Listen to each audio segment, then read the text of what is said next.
Dear students, आप सबों का एक बार फिर से स्वागत है। आज की इस वीडियो में मैं आपको कॉमन लेना सिखाऊंगा। बहुत से स्टूडेंटों को, बहुत से विद्यार्थियों को प्रॉब्लम रहता है कि वो कॉमन लेने उनको कठिनाई होती है, जबकि कॉमन लेना बहुत ही आसान होता है।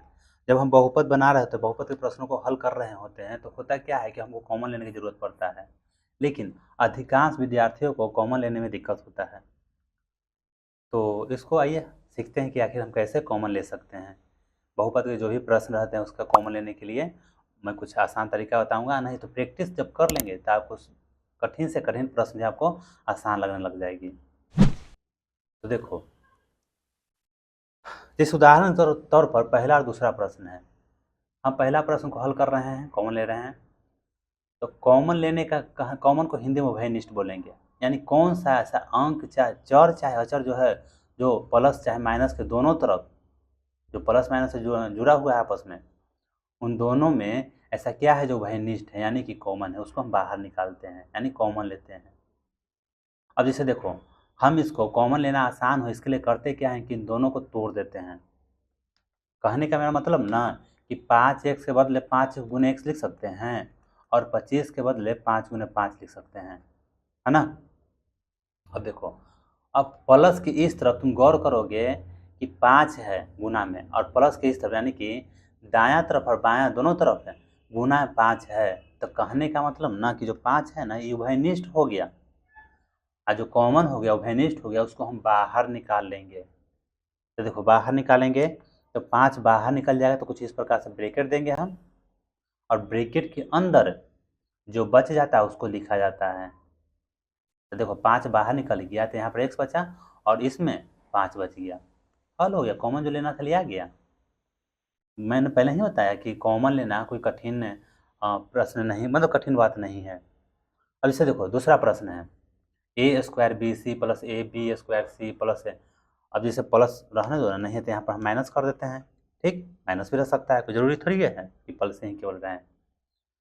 देखो, इसमें हम कॉमन कैसे लेंगे इसे। आसान प्रश्न आसान हो इसके लिए हम सबसे पहले इसका विस्तारित रूप लिख देते हैं। अब मेरा कहने का मतलब ना कि a² bc है तो a² को हम a गुने ए लिख सकते हैं, साथ में b गुने c, उसके बाद आगे प्लस है a गुने b² के बदले b के पावर 2 है, यानी कि b को गुना में 2 बार लिखना है, और गुने c, माइनस है a गुने b गुने c के पावर 2 है, तो c गुने c। अब देखो, तुम यहाँ यहाँ तुम पा रहे हो, क्या पा रहे हो, क्या ऐसा चीज़ जो दिख रहा है जो कुछ मतलब कुछ अलग हो। तो प्लस और माइनस के इस तरफ, यानी सभी प्लस माइनस से जुड़ा हुआ सभी पदों में जो सब में है वही कॉमन हो जाएगा, यानी कि उभयनिष्ठ हो जाएगा। अब देखो, जैसे ए इसमें भी है, प्लस के बाद इसमें भी ए है, इसमें भी ए है, तो हम ए को हम बाहर निकाल लेंगे, ए लिख लेंगे। उसके बाद ए इसमें है, लेकिन अगला पद में एक और ए नहीं है, एक ए तो बाहर ही निकल गया, तो एक और ए चाहिए ना, तो अगला पद में नहीं है, यानी कि अब ए कॉमन नहीं होगा। बी देखते हैं, बी देखो, बी जो है तीनों पदों में बी है, तो हम बी को भी यहाँ पर गुना में लिख सकते हैं, गुने बी बाहर निकाल लेंगे। ठीक है, उसके बाद देखो, उसके बाद सी भी है ना, तीनों पद में है, तो सी को भी हम बाहर निकाल सकते हैं गुना में। तो जो बच गया वही ब्रैकेट में लिखा जाएगा। तो जब इसमें हम देख रहे हैं कि ए बी और सी तो बाहर निकल गया है, तो बचा क्या, ए ना बचा, तो ए लिखा जाएगा इस पद में। इस पद में ए बी सी बाहर निकल गया है, तो बच गया क्या, ए बच गया।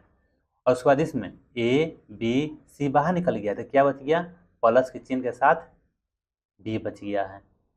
उसके बाद इसमें से ए बी सी बाहर निकाल लिए हैं, तब माइनस के चिन्ह के साथ क्या बच जाएगा, सी बच जाएगा। ठीक है, तो कहने का मतलब कि ए बी सी कॉमन हो गया, ए प्लस बी और माइनस सी, तो ए तुम्हारा आंसर हो गया। यानी कि इस प्रश्न में कॉमन क्या है, ए बी सी कॉमन हो गया, और इस प्रश्न में 5 कॉमन हो गया। तो अब आप समझ गए होंगे कि आखिर प्रश्न बहुपद वाले प्रश्नों में हम कॉमन किस प्रकार से लेते हैं। तो मैं उम्मीद करता हूँ कि आपको यह वीडियो अच्छी लगी होगी। दोस्त वीडियो अच्छी लगी हो तो वीडियो को लाइक कर, चैनल जरूर सब्सक्राइब करें। Thanks for watching.